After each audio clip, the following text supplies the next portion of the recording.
Tá gravando? Você acha que essa conversa gravando assim, com você conversando, também vai, não vai? Vai. De boa. A gente começou falando sobre a... A gente estava falando sobre osteopatia em relação com as emoções. Certo. Então, as pessoas costumam perguntar, né, se é um tratamento de ossos, né? Porque osteo, essa etimologia, a etimologia nos lembra o osso. Mas ela vem de uma etimologia grega, né, onde osteo significa tecido. Então, qualquer tecido do corpo, a osteopatia, esse sufixo patia é de tratamento. Então, é tratamento de tecidos. Então, sejam tecidos arteriais, venosos, faciais, osso, articulação, cartilagem, músculo, a osteopatia, ela trata, né? Ela manipula esses tecidos através das mãos. E aí me perguntam onde isso vai chegar em relação às emoções, né? Então, a osteopatia, ela é dividida de uma forma didática, né? Para um entendimento até de quem estuda, mas que no final do estudo, às vezes tem profissionais que escolhem trabalhar mais de uma forma do que de outra, mas ela basicamente tem 4 modelos, né? 4 pilares, que é o pilar estrutural, o pilar visceral, cranial e o pilar postural, tá? Dentro de um modelo onde você abarca todos esses pilares e inclui ainda um modelo onde entende que o fator psicológico pode estar envolvido, que o fator ambiental, que o fator social, cultural ele está envolvido, a gente chama esse modelo de um modelo biopsicossocial. E ele abre margem para outros conceitos e outros estudos e outras terapêuticas estarem vindo para o seu trabalho.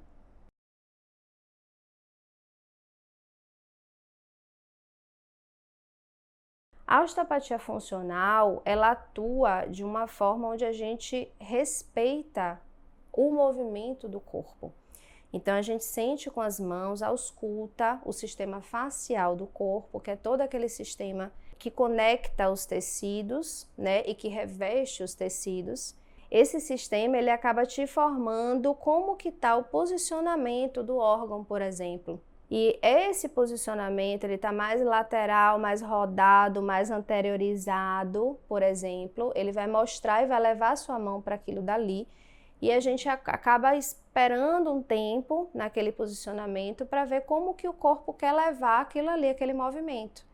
E aí o corpo leva para o movimento e a gente obedece ao movimento que o corpo está fazendo. E foi a partir dessas técnicas funcionais que foram aparecendo outras técnicas manuais de tecidos sutis, onde a gente toca a epiderme e sente os movimentos de uma forma, um toquezinho muito suave, que tem um ótimo trabalho para, por exemplo, processos onde a gente precisa tratar sistema nervoso autônomo, ansiedade, porque ele entra muito com o estado vagotônico e faz com que a gente consiga harmonizar mais, equilibrar mais a energia, né, ali. Então, essas técnicas mais sutis, a microfisioterapia, por exemplo, é uma técnica que utiliza esse sistema facial sutil para a organização dos tecidos. E os mestres que criaram essa técnica, a microfisioterapia, eles acabaram correlacionando estados orgânicos, posicionamentos orgânicos com emoções, com tipos de comportamento. E aí eu vou trazendo também a microfisioterapia para poder explorar esses sentimentos, né? Essas emoções, assim, que muitas vezes estão tão aprofundadas, né? Porque são processos traumáticos, na verdade. As pessoas, todos nós passamos sempre, né, por processos traumáticos. E esses processos, eles ficam registrados nas nossas fáscias corporais, que a gente falou nesse instante. E essas fáscias, elas, quando manipuladas, elas podem fazer essa liberação, que a gente chama de liberação somatoemocional. E nessa liberação, onde a gente muitas vezes está tocando, a gente não está falando absolutamente nada, né, com a pessoa, ela pode tremer, ela pode chorar, ela pode sorrir, né, ela pode sentir muito frio. são liberações onde aquela energia que está ali acumulada na fáscia, onde há uma memória traumática, ela é liberada. E essa liberação, ela é muito positiva quando você consegue dar um acompanhamento terapêutico para essa pessoa, né? Então, muitas vezes a gente trabalha conjugados com psicólogos, psicanalistas, para poder encaminhar essas pessoas para um desenvolvimento terapêutico, para um autoconhecimento, para poder lidar e tratar especificamente com esses traumas que vieram à tona. Ainda que a gente não conheça, eu fosse uma profissional que não conhecesse a microfisioterapia, com as técnicas funcionais da osteopatia, essas liberações também acontecem. E quando elas acontecem, você dá um acompanhamento para aquele cliente, você tem uma linha horizontal com ele está ali dividindo com você os processos dele, ele vai sonhar, ele vai ter insights, né? Quando você acompanha e sabe conduzir o acompanhamento, ele vai sentir algo naquele momento, ele vai trazer aquilo para você e a gente vai fazer conexões. E são essas conexões que vão fazer com que ele vá elaborando aquele processo esquecido, porque o trauma, ele apaga as informações da memória, que é uma forma de proteção que o nosso cérebro tem, e aí ele vai trazendo à tona aos poucos elementos daquele cenário, sentimentos daquele cenário, e a gente vai elaborando todo o processo para que ele próprio integre, porque a importância do processo traumático, ou o que o processo traumático vai trazer para a gente de benéfico, é quando a gente finaliza o processamento dele.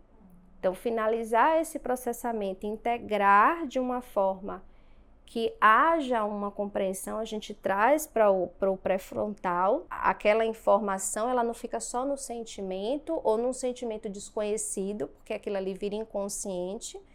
Você traz ele à tona, processa e vai integrando, porque hoje você já está com um novo olhar e aí você acaba integrando aquilo.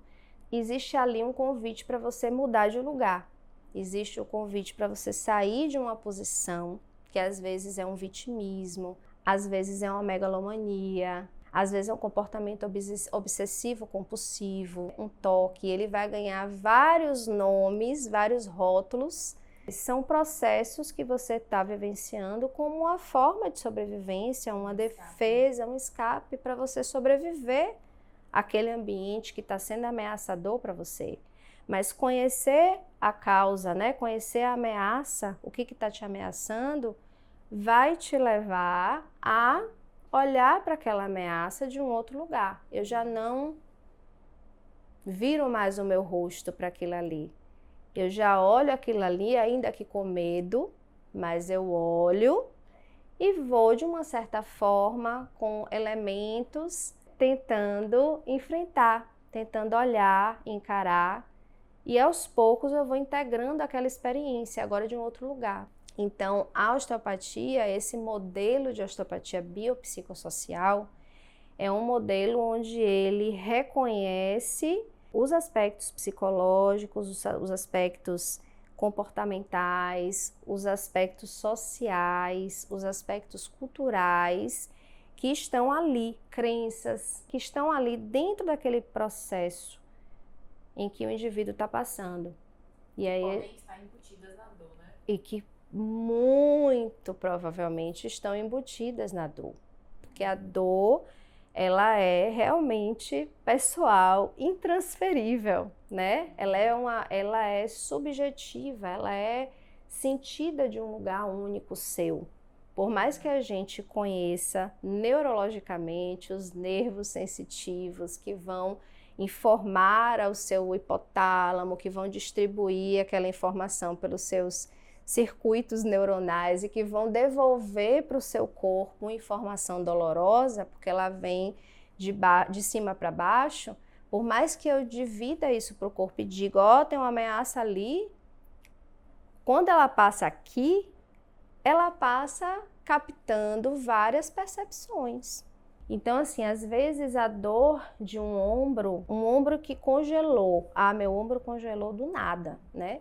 Ele não congelou do nada. Ele foi uma resposta de defesa ao ambiente que você está vivendo por alguma razão. Talvez inconscientemente, eu, enquanto Juliana, o indivíduo que estou buscando o entendimento das 5 leis biológicas e trazer ele para a minha vida pessoal, que é muito importante isso, antes de eu colocar para o outro, eu preciso sentir isso na minha vida.